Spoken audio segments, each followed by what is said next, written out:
আমি যে বিল্ডিংয়ে থাকি তার কাছাকাছি একটা মিষ্টির দোকান ছিল, আরও কাছাকাছি আর একটা মিষ্টির দোকান হয়েছে এই কয়েকদিন হলো।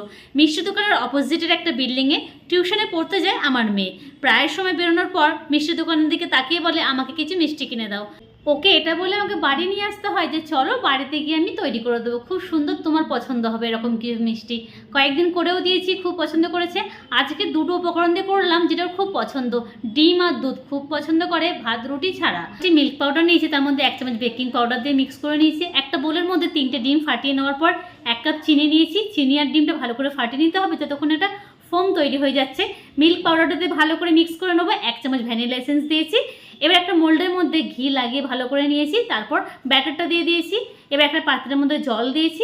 জল দেওয়ার পর আমি কেক মোল্ডটা দিয়ে ভালো করে ঢাকা দিয়ে 25 থেকে 30 মিনিট ভাপিয়ে নেবো। তারপর পিস পিস করে কেটে উপর থেকে মিল্ক পাউডার দেবো। ছোটো মেয়ে খুবই পছন্দ করেছে, বড় মেয়েও বললো मम्मी ಚೆನ್ನಾಗಿದೆ।